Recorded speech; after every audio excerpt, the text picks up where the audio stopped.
difícilmente podemos estudiar en 3 sesiones. Yo más o menos eso pienso que nos vamos a llevar, considerando que hoy sea la primera sesión, porque es un capítulo además de muchos versos y que tiene unos temas que hay que ir reflexionando, porque leerlo, pues ya les he mencionado, con mi esposa y yo leímos todo el Nuevo Testamento, hasta Apocalipsis.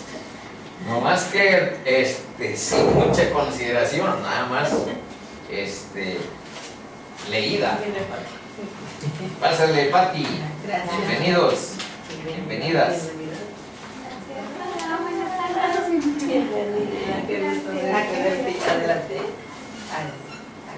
Buenas tardes. Creo que esta es Dice: había entonces en la iglesia que estaba en Antioquía profetas y maestros.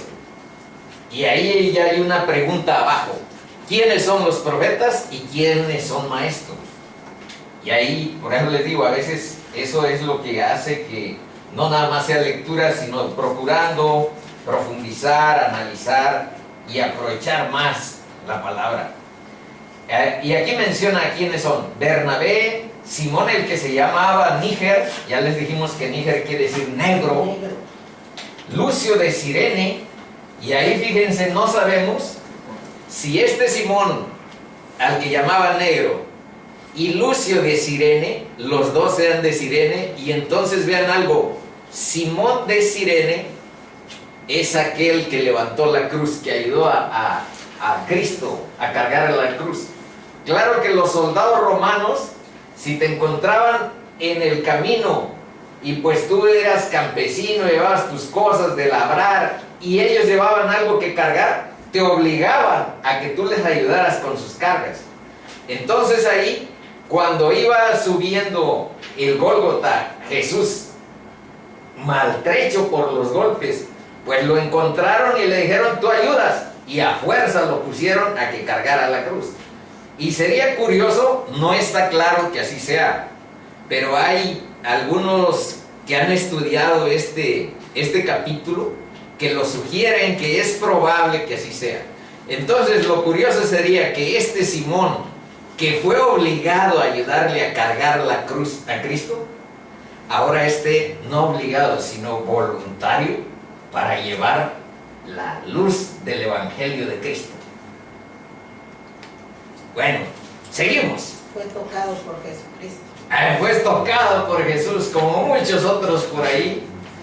Hemos sido tocados en algún momento de nuestra vida y algo cambió de nosotros. Nuestra perspectiva, nuestro estilo de vivir, todo lo que éramos fue transformado por un solo toque de su presencia en nuestra vida. Un solo toque, ese es el poder de Dios. Bueno,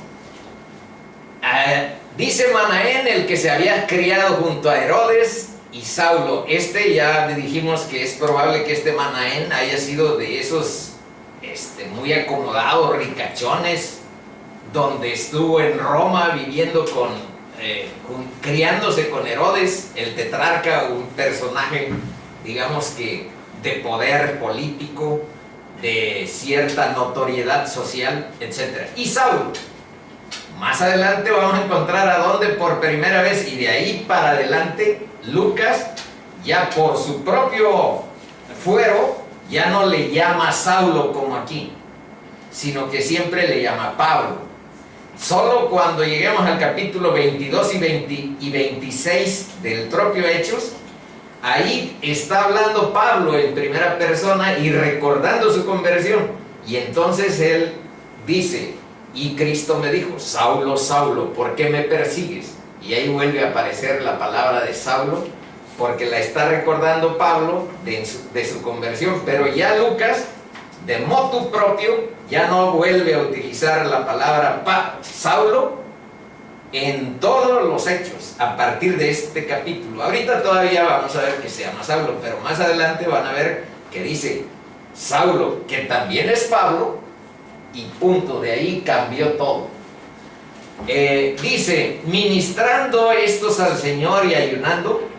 Aquí nos detuvimos para decirles, especialmente lo digo aquí por mi nieto, porque él dice, vamos a ministrar con música. Dedíquenle primero al Espíritu de Dios, a Dios que los guíe. Ahora, la administración es servicio a Dios. El Espíritu de Dios es Dios mismo. Entonces, ya la noción de que es algo manipulable y que es algo que uno maneja, no, es Él el quien nos dirige, nos da sentido a lo que tenemos que hacer. Es más sabio Él que nosotros. Bueno, esa es una recomendación. Ministrando estos y ayunando, dijo el Espíritu, apartadme a Bernabé y a Saulo. Vean este orden, aquí todavía es Bernabé y Saulo, y en este capítulo se cambian las prioridades. Más adelante vamos a ver Pablo y sus hombres.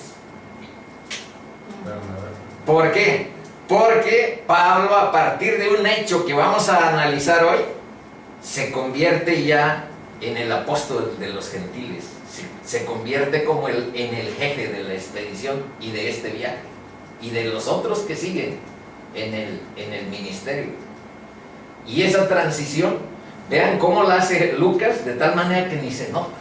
Pero aquí está Bernabé y Saulo, y en todos los anteriores es Bernabé y Saulo. ¿Por qué? Por ahí vamos a ver, Bernabé era el líder de la congregación en Antioquía, pero cuando sale y cuando ya están enfrentando a los gentiles, quien tiene, digamos que la misión de Dios es Pablo. Y por eso ya en el viaje cambian los papeles y aparece Pablo y sus hombres, Pablo y Bernabé.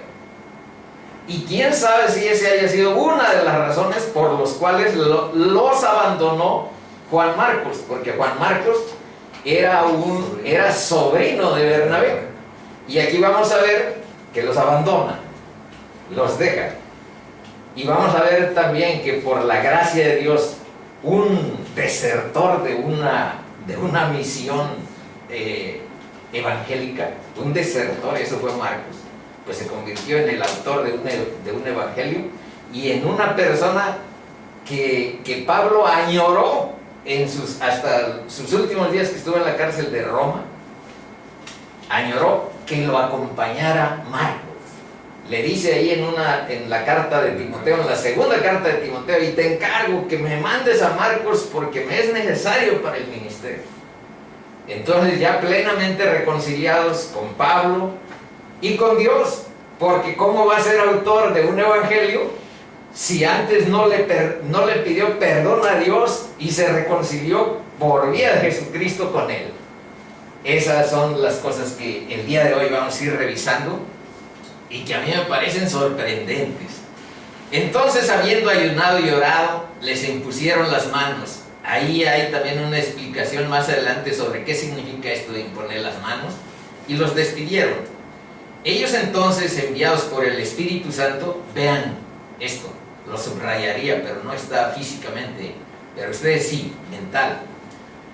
Enviados por el Espíritu Santo. Me hago más adelante una pregunta para procurar darnos una idea de cómo fue esto, de que es el Espíritu el que les habló.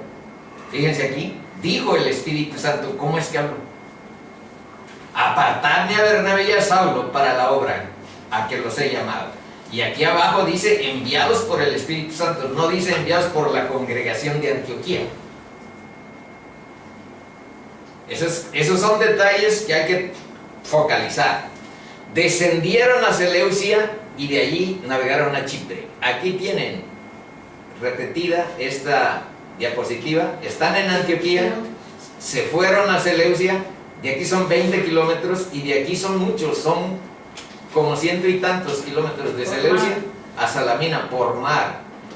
Esto, y de aquí, si quieres ponerle una rueda a estas 4 iglesias, Antioquía, Iconio, Listra y Derbe, si quieren ponerle junto con Pisidia, porque vean que aquí está una Antioquía de Pisidia y esta es Antioquía de Siria, son las dos que tienen el mismo nombre. De aquí salieron, pero ahora vamos a llegar a Antioquía de Pisidia. Tienen el mismo nombre, este es de Siria y este es de Pisidia. Entonces ustedes ahí vayan tomando algunas notas. ¿Y por qué les decía que pusieran una rueda a estas 4 iglesias, a estas 4 ciudades? Porque estas son las iglesias de Galacia, estas 4. No sé por qué está tan lejos la palabra, pero estas 4 son iglesias de Galacia.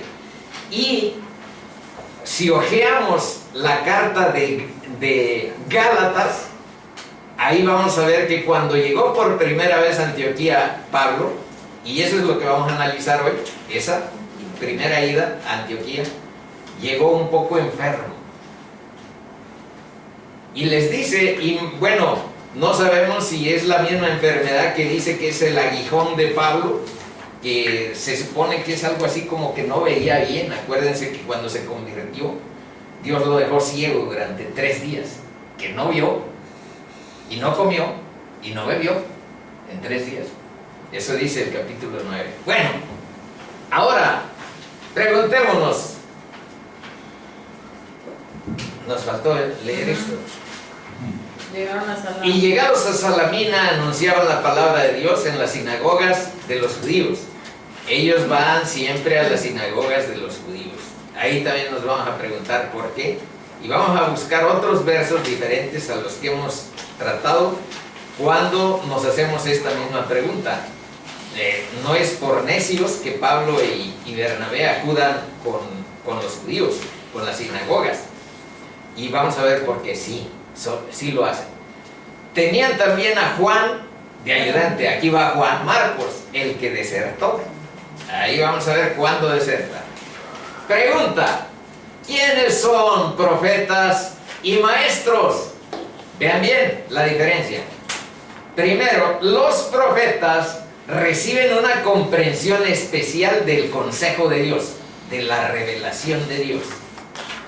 Y aquí hay un verso de 1 Corintios 14:3 que dice: pero el que profetiza, o sea, los profetas,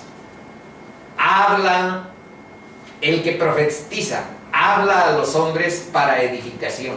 Este es un profeta, el que habla para edificación, para exhortación y para consolación. Y hay que decirlo, ustedes y yo podemos ser actualmente profetas, pero con el libro de Dios en la mano, no al estilo de los profetas anteriores. Sería una locura que yo me asumiera como profeta. Pero estoy diciendo que con el libro de Dios en la mano, uno le puede decir, en este caso a mi hijo: ya estás buscando pareja. Cuando una chica te guste y tú le gustes, ora con ella y pon en las manos de Dios tu relación. Dile que los ayude a caminar juntos, que son amigos, pero que buscan pues tener una relación más abierta, más amplia. Pero poner en las manos de Dios eso. Y si eso, ¿y cómo se puede profetizar si eso no lo hace y deja que sus propios instintos, que los hábitos culturales, que lo que hacen otros chavos sea su guía? Entonces yo puedo pronosticar cómo le va a ir en esa relación. Y también puedo pronosticar cómo le puede ir si deja en las manos de Dios esa relación. Y busca que esa chica busque como él la luz de Cristo en sus vidas. Entonces esa es la manera. No me he fumado nada para decirles que podríamos profetizar. Es que una persona que ayuda con exhortación, vean, edificación, exhortación y consolación, está dentro de ese rubro. Pero ahora no podemos decir nada diferente a lo que ya esté en la revelación de la Biblia. Esa es la diferencia.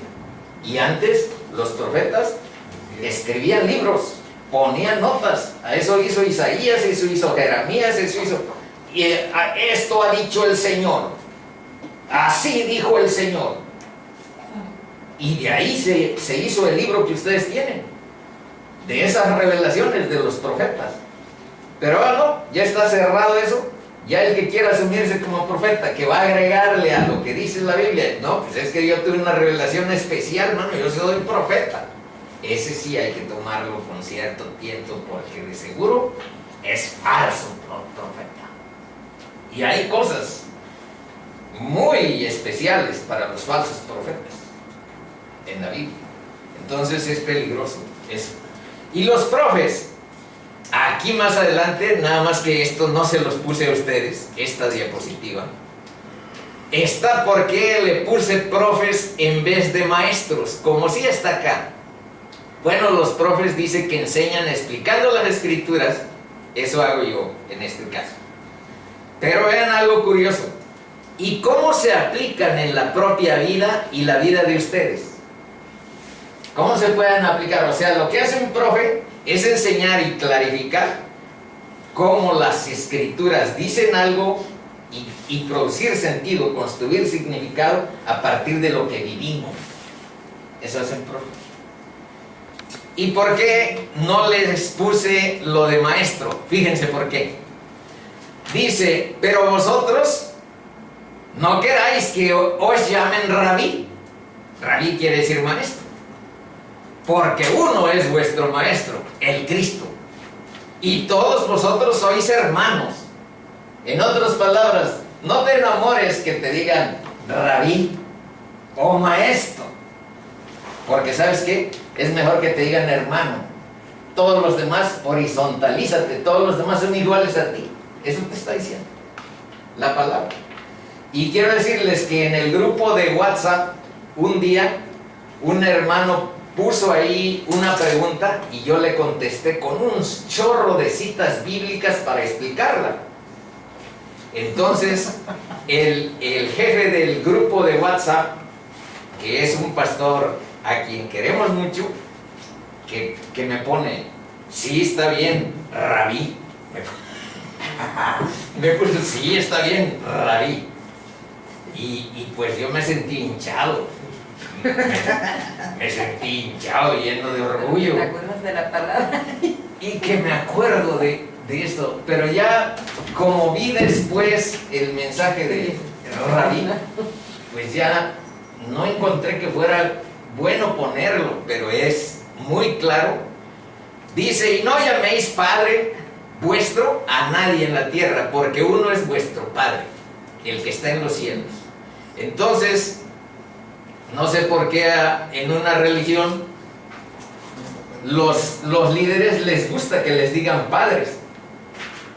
Padres. Aquí también dice, y no llaméis Padre vuestro a nadie, porque uno es vuestro Padre, el que está en los cielos.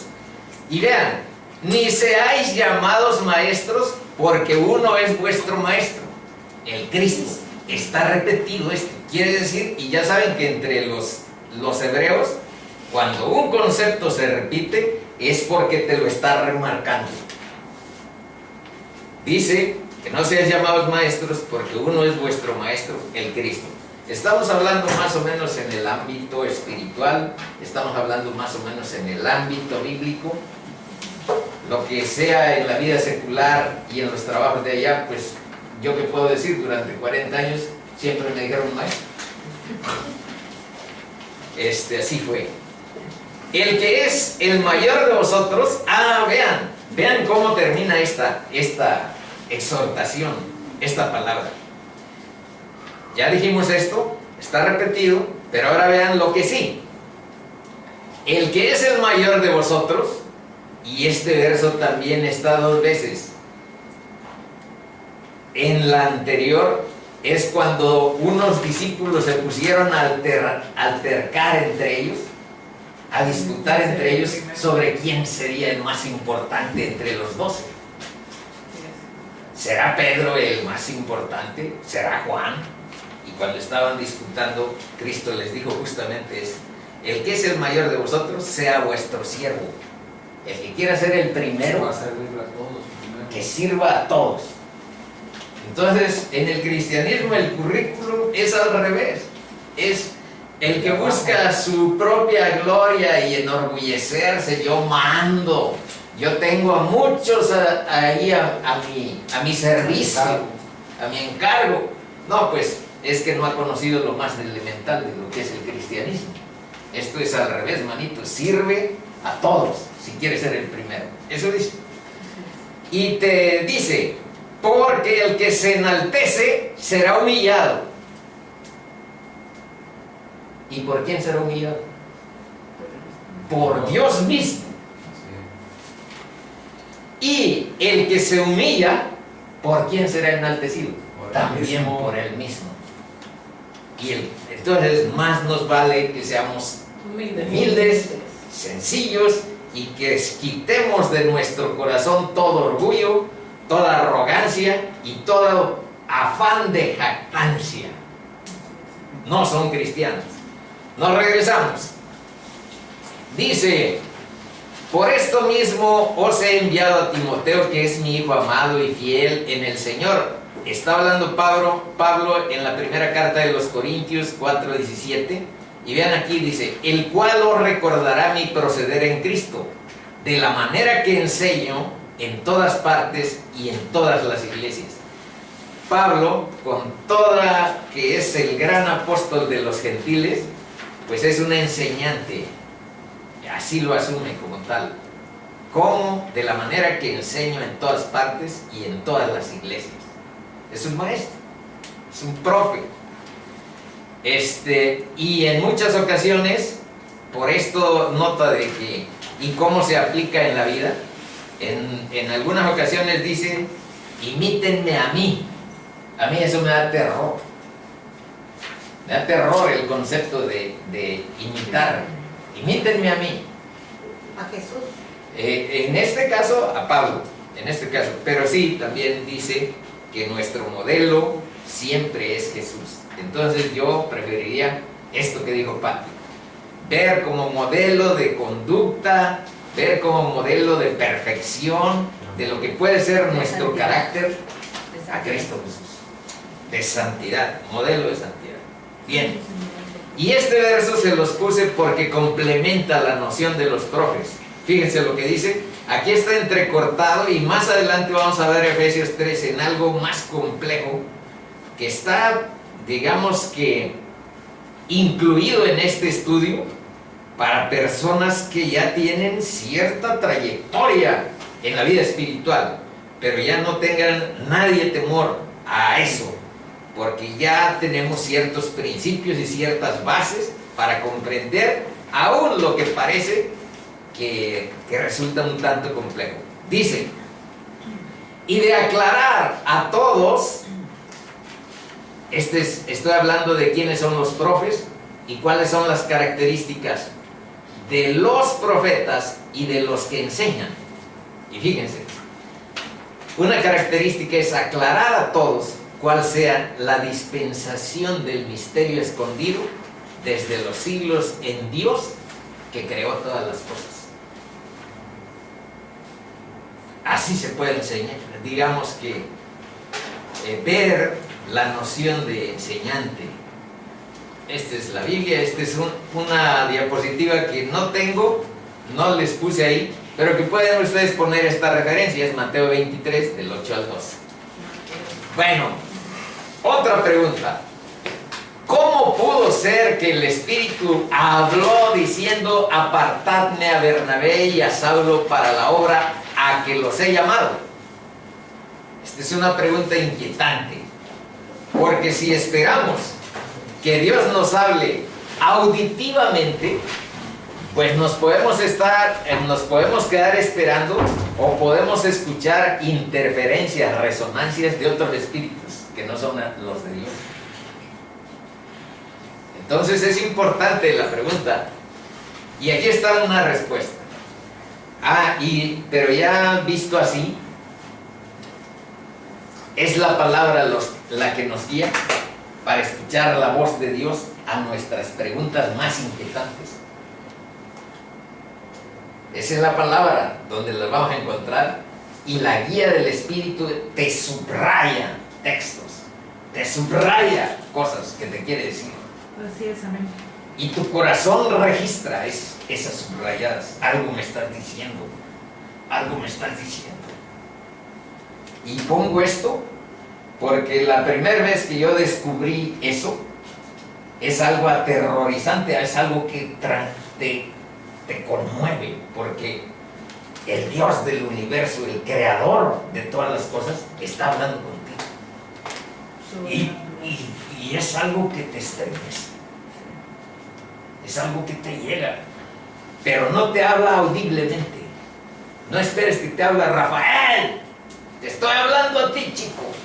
O tal vez lo haya, pero yo no estoy hablando de eso. Yo estoy hablando de estar leyendo su palabra y que por medio de él, por medio de ella, te hace sentir con toda claridad un mensaje claro para tu vida. De eso estoy hablando. O sea que tú solito estás leyendo y por medio de la lectura haz de cuenta que se está... Haz de cuenta que te está diciendo Él, que te está hablando Él. Lo sabes, o sea, estás leyendo y sabes que eso que estás leyendo, sabes que es para ti porque te lo está diciendo a ti. Ándale. O sea, simplemente Un ejemplo. Tú lo sabes. Un ejemplo, hermanitos. Cuando Dios transformó mi corazón, yo le pedí que no me llevara a ninguna congregación porque me parecía llena de hipocresía. Yo no quiero pertenecer ni a católicos, ni a cristianos, ni a evangélicos. Yo te voy a servir. Bueno, pues yo no sabía.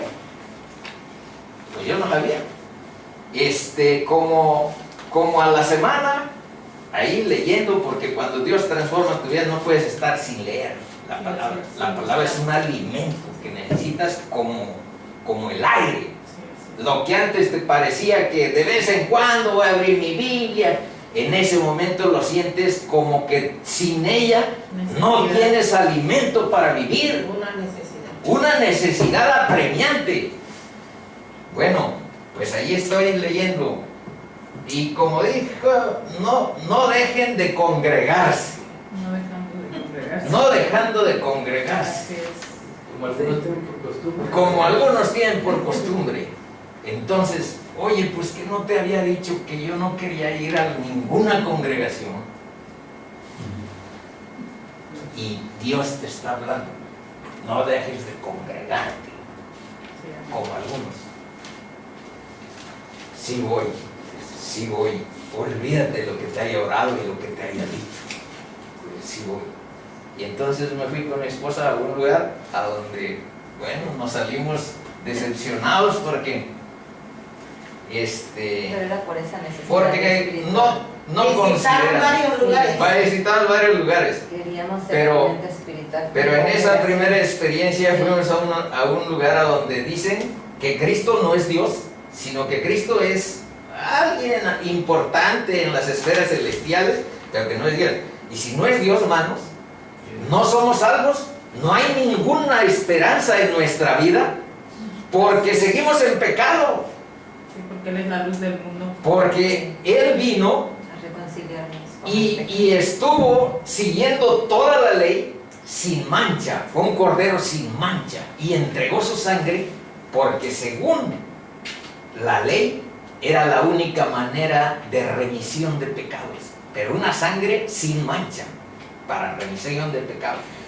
Y si no era Dios, pues entonces no tenemos esperanza de que nuestros pecados realmente se perdonen. Y aparte, pues, todo el Nuevo Testamento es pura mentiras, entonces. Y también todo lo que Cristo dijo de sí, pues resulta que no es. Porque Él dijo. Los profetas venían anunciando de Él. O sea, Y los profetas y todo. Entonces descubrimos eso y le digo, vámonos, manita, vámonos. Y ella ha sido, lo reconozco, muy fiel en acompañarme en esta lid, porque a veces se me quedaba viendo, como era nuevo ese asunto en mi vida, se me quedaba, bueno, ¿será? Pues, ¿qué pasa con este chico? Pero Y estaban nos hablaban del testigo fiel y discreto y yo decía, ándale. ay, ¿quién es ese? Oraban en vez de pedirle el Espíritu Santo y su guía como nosotros, que siempre lo hacemos. Espíritu de Dios, oh Dios, mándanos tu espíritu que nos guíe. ¿Nosotros qué vamos a hacer? En vez de eso decían, oramos por el testigo fiel y discreto. Y después descubrimos que el testigo fiel y discreto es la Watchtower en Brooklyn, New York. ¿Qué? Watchtower es torre de vigilancia, quiere decir, más o menos. Bueno, pero me imagino que es una parte de los judíos que no aceptaron a Jesucristo, de ahí viene esa parte, porque hasta la fecha, sí, hasta la fecha ellos no aceptaron y son muy celosos que solamente Jehová. Sí. Y Dios no. Ellos están esperando que regresen, ya, Sí. ya vino, ya se Sí. fue. Y ellos están esperando. Duramos Luego un mes regresa. en esa congregación. un mes y ya nos dio. Bueno, dice, ¿cómo pudo ser que el Espíritu, ya di ejemplos, pero aquí veamos la respuesta que está. En una reunión de oración y ayuno, eso dice que estaban haciendo estos chicos en Antioquía, el Espíritu habló por boca de uno o más de los profetas que acabamos de ver, Manaén, etc. Uno o más dijeron, Presente. porque estuvieron en oración, porque estuvieron en ayuno, Dios les reveló qué tenían que hacer. ¿Y qué tenían que hacer? Mandar a Pablo y a Bernabé en el primer viaje misionero. Entonces, eso es lo que nosotros pensamos que sucedió. Pablo, y aquí vean lo que dice Pablo en Romanos 1:1. Pablo, siervo de Jesucristo, llamado a ser apóstol, apartado para el evangelio de Dios. Vean, eso de apartado está aquí también. Dijo el Espíritu Santo, apartadme a Bernabé y a Saulo, y aquí dice, apartado para el evangelio de Dios. Apartado quiere decir santificado. Apartado de las cosas que allá en el mundo se tienen como muy sublimes, pues es acá los nuevos valores que Dios te enseña. Bueno, dice que el ayuno apoya e intensifica la oración, te hace más sensible al Espíritu. El que quiera tener más acercamiento, más revelación de la palabra de Dios, ayunen, hermanitos, un día. Nada más es no desayunar, pero sí comer, o es no comer en todo el día. Hay de Es tipos de ayuno. Depende del- Hay diferentes, eso depende de la condición de cada quien. El más sencillo es puro de agua, pues de 8 a 2 de la tarde, 12 de día. Puede pues, ser. empezar. Yo a veces ayuno 24 horas, Hay 3 tipos de ayuno. pero bebiendo agua. Los judíos no bebían agua. Hay ayuno Seco. seco, hay ayuno como el de Daniel, que Pura agua. comía frutas, puras frutas. Bueno, Son 3 tipos de ayuno. y descubrir que en esa búsqueda de Dios te ayuda, intensifica tu La vida comunión espiritual, con Dios. la comunión con Dios, el ayunar. Experimenten, busquen y ahí nos platican, No me tomen a mí como profeta. Y constituyeron ancianos en cada iglesia, y habiendo orado con ayunos, los encomendaron al Señor en quien habían creído. Fíjense que esta es una práctica recurrente. Habiendo orado con ayunos. Es una práctica recurrente en esto que estamos analizando. Ahora vamos a revisar esto. Dice que en el libro de Hechos están todas las bases de la obra del Señor. Esto de la obra es a donde nos vamos a detener un poco. Fíjense por qué está subrayado. Bernabé y a Saulo para la obra a la que los he llamado. ¿Qué es la obra del Señor? A esto lo vamos a enfocar un poco con mayor cuidado. Vámonos. Primero, en el libro de Hechos están las bases de esa obra. ¿Cuáles son las bases? Primero, ¿qué pasa ¿qué pasa en la iglesia primitiva? En la iglesia de los cristianos del primer siglo. Hay 4 aspectos que como si fuera una radiografía que nos permite penetrar en su interior, aquí está contado. Dice, perseveraban en la doctrina de los apóstoles. Ese es lo primero que hacían. Quiere decir que estudiaban la palabra y trataban de explicarse cuáles eran las doctrinas importantes de la salvación, que los propios apóstoles eran portadores de ella. 2. Comunión unos con otros. Convivencia. Y hemos leído en algunos versículos que era una convivencia solidaria, generosa, que los que eran muy pobretones y no tenían para comer encontraban cierta solidaridad dentro de la iglesia. Eso es lo que significa comunión unos con otros. En el partimiento del pan es recordar la cena del Señor. Y algo muy importante, en las oraciones, ese era, digamos que los 4 indicadores de la iglesia primitiva. Y también está en Hechos el Evangelio. Vean a dónde, en Hechos 2:40 y en Hechos 2:38. Sed salvos de esta perversa generación. Arrepentíos y bautícese cada uno de vosotros en el nombre de Jesucristo para perdón de los pecados y recibiréis el don del Espíritu Santo. Esto es el Evangelio complementado con este último. Y en ningún otro hay salvación, porque no hay otro nombre bajo el cielo dado a los hombres en que podamos ser salvos. Solo en el nombre de Cristo podemos ser salvos. Hechos 4:12. ¿Qué concepto tenemos de la obra del Señor? ¿De quién es la obra? Esto es muy importante. Dice en Lucas 24:45-49. Entonces les abrió el entendimiento. Esta es la primera clave para entender la obra de Dios. Que Dios nos abre el entendimiento para que comprendamos las Escrituras. Y les dijo, aquí está hablando de Cristo resucitado, que está hablando con sus discípulos. Así está escrito, chicos, porque ellos todavía no entendían.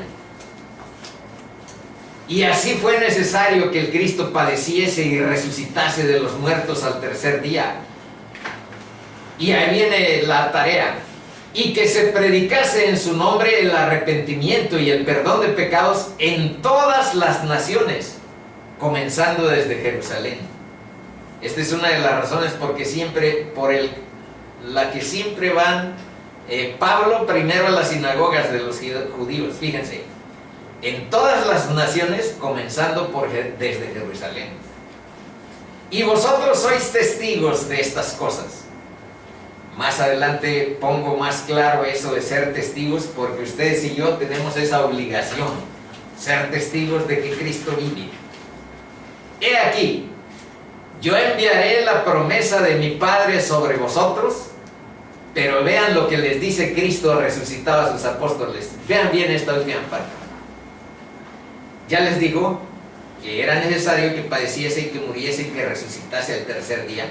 Ellos no entendían todavía eso, pero todavía no les deja a ellos que en su carne, en su esfuerzo, en su inteligencia, dirijan la obra que es de Dios. Vean a dónde dice. Y vosotros sois testigos de estas cosas. Bueno, hasta ahí no ha dicho. He aquí, yo enviaré la promesa de mi Padre sobre vosotros, pero quedaos vosotros en la ciudad de Jerusalén. O sea, todavía no salgan a predicar ni el perdón de pecados y el arrepentimiento, hasta que seáis investidos de poder desde lo alto.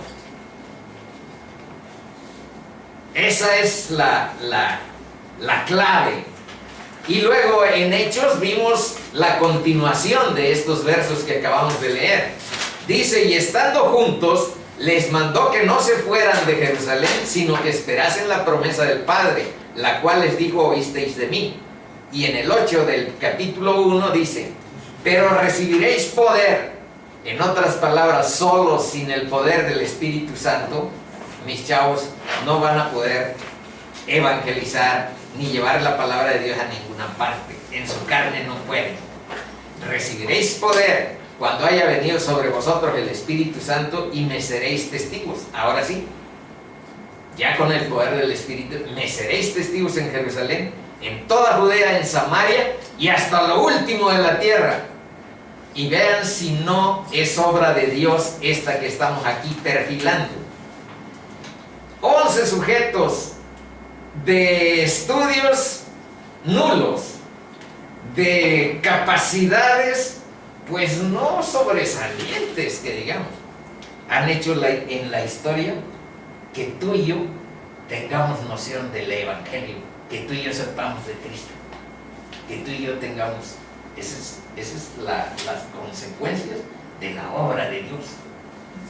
Porque esos 11, pues imagínense, ha habido movimientos de guerrilleros en países como Uruguay o en gente preparada, gente que se capacita y de pronto se borran. En unos cuantos años nadie sabe de los tupamaros de Uruguay. Y eran personas universitarias, letradas, preparadas. ¿En dónde están? Pues quién sabe, nadie se acuerda. Y 11 sujetos hicieron del Evangelio que llegara hasta nuestros días. Es impresionante si lo analizamos bien. La obra, hermanitos, no pertenece a nadie, pertenece a Jesucristo, al Señor. Él dio la sangre, Él dio la vida, Él vino como cordero para ser sacrificado y poder tener esperanza de redención de pecados nosotros. La obra es de Él. Nosotros somos simples instrumentos, si quiere o no usarnos. La obra es de Él. Yo oro y le digo, si quieres, hazme canal de vida. Pero eso es un objeto, ese es un instrumento. Solamente los puede convertir, no mi capacidad de explicar, solamente los puede convertir Cristo y su Espíritu en sus corazones actuando, no yo. Y cuando les estamos diciendo acérquense a Cristo, busquen en la cruz la redención de sus pecados y la vida eterna, no les estamos diciendo vengan hermanitos para ser miembros de Calvary Chapel, no les estamos diciendo vengan para ser seguidores de Rafael y yo tenga cierta fama y yo tenga cierto colchón de seguridad. No les estoy diciendo eso, hermanitos. Eso no es trivial y no tiene la menor importancia. Que se congreguen en otra parte o que vayan a un lugar, bla, bla, bla, bla. Es que se encuentren, es que tengan un encuentro personal con el Salvador. Es que le digan, aquí estoy, cara a cara. Aquí estoy, Señor. Reconozco la obra que hiciste en la cruz por mis pecados. Yo por mi cuenta no me voy a salvar. Necesito tu salvación. Sé tú Señor de mi vida. Punto. Punto. ¿Y tiene eso que ver con seguir a alguien? Pues ya que Dios los convierta, les va a decir congréguense y van a buscar cómo congregarse en donde haya doctrina sana. Pero ese es otro cuento. Ese es otro cuento. Lo primero es tener un encuentro personal con Cristo Jesús. Él es nuestro Salvador. Esa es la idea. Bueno, seguimos. Todo lo que hagamos, aquí me incluyo y ustedes también los incluyen, tiene que ajustarse a los principios y a los caminos que Dios ha señalado y que somos responsables de mantenerla sujeta a la voluntad de Dios. ¿Por qué emplear? Esta es una pregunta que yo no he resuelto, ¿Por qué emplear como testigos a enclenques seres humanos? Porque Dios utiliza como testigos a personas como tú y como yo. Somos carnales. ¿Por qué no puso ángeles? ¿Por qué no puso a personajes que tuvieran otras características? Y todavía les puse unos versos para que lo aclararan aún más. Fíjense lo que dice. Primera de Corintios 1, del 27 al 29 dice: sino que lo necio del mundo escogió Dios. ¿Para qué? Los necios. Pues ahí dice, para avergonzar a los sabios. ¿Y qué más? Y lo débil del mundo escogió Dios. ¿Y por qué? ¿O para qué? Ahí dice, para avergonzar a lo fuerte. Les estoy diciendo, con 10 sujetos que eran pescadores, que no tenían gran alcance intelectual, ni espiritual, ni nada. Bueno, y sigue escogiendo a gente con esas características, incluido que yo me incluya dentro de lo necio, dentro de lo débil, dentro de lo vil, porque de todos los que están aquí presentes, yo les aseguro que nadie ha pecado con la misma densidad y con el mismo horror con el que yo he pecado. En otras palabras, soy un vil. Soy un vil. Pero esa es la cuestión de que la gracia de Dios te alcance, la misericordia de Dios te lleve. Y entonces tenemos algo de suficiencia para de todas maneras hablar de nuestro Padre y de nuestro Salvador. ¿Por qué no? Si Él dijo, me deben de ser testigos. Y yo soy testigo de que Cristo vive. Ese es el testimonio. Y si Cristo vive, es con Él que tenemos que estar. Y si tú piensas que es una imaginación y que no vive, y ya eso ya tiene 2000 años que se fue, etcétera, etcétera, no, pues entonces no puedes tener ese encuentro personal del que estamos hablando. Cristo vive. Bueno, y sigue, dice, y lo vil del mundo, y lo menospreciado escogió Dios. Bueno, en este caso, a mí no se me aplica mucho porque yo tenía cierto prestigio social. Dentro de mi vileza de pecador, dentro de mi oscuridad, dentro de mi hipocresía para llevar 2 vidas, porque ante el mundo lo puedes engañar. Es fácil engañar al mundo. Es más, el mundo te protege tus pecados. O sea, te los tolera, te los aguanta. O te los celebra. A veces sí. Al mundo lo engañé las veces que quise, en el sentido de que soy una persona más o menos recta, más o menos virtuosa.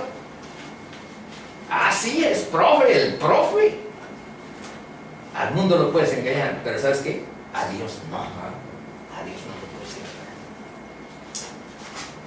Si piensas que no estás plenamente conocido en todas las ramificaciones de tu pecado, pues andas errado. Y si piensas que no existe, pues estás todavía más ciego. Si existe. Y todo lo que dice su palabra es cierto. Eso descubre uno muy lenta y dolorosamente. Muy lenta y dolorosa. Dice, y lo que no es, y lo menospreciado escogido, y lo que no es. Fíjense para qué. Para deshacer lo que es, a fin de que nadie se jacte en su presencia. Por eso hace rato oramos, y que nadie se jacte, que nadie tenga escenarios para jactarse. Bueno, es hermosa la palabra. Esta es la parte que, a ver si no provoca como que no estoy entendiendo, eso está más o menos horripilante o muy denso en ideas. Vamos a verlo. Colosenses 1, estamos analizando qué es la obra. Estas son las preguntas, ¿de quién es la obra y qué concepto tenemos de la obra del Señor? Estamos tratando de entender en qué consiste la obra del Señor. Ya dijimos que ¿de quién? Es de Cristo, es del Señor, Él la hizo. Nosotros a lo sumo podemos ser instrumentos si Él quiere usarnos. Y si no, somos prescindibles totalmente en la obra de Cristo. Totalmente prescindibles. No somos necesarios. Nos usa si Él quiere.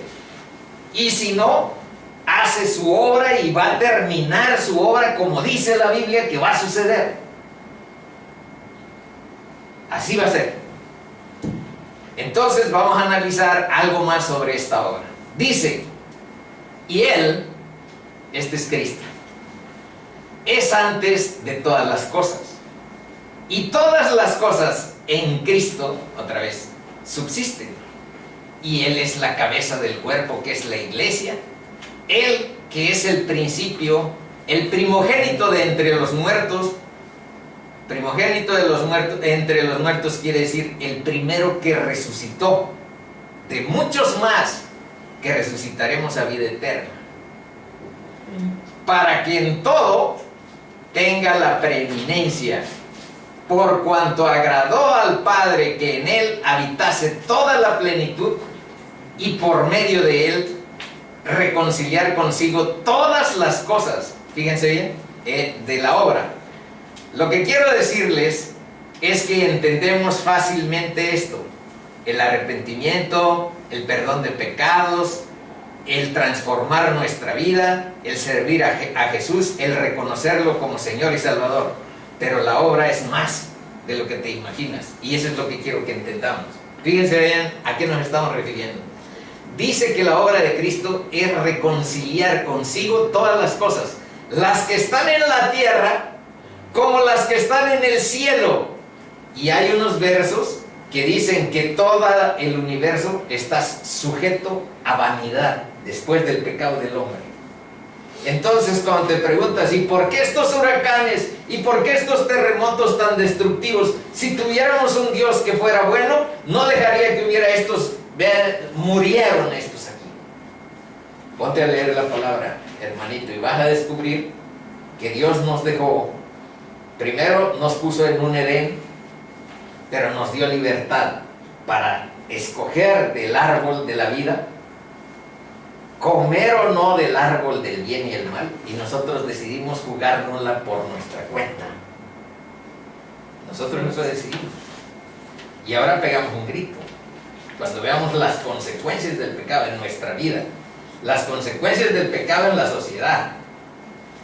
Ahí está el crimen, ahí está la pobreza, ahí está toda la oscuridad que te rodea, la inmoralidad, las parejas que se casan del mismo sexo, las que además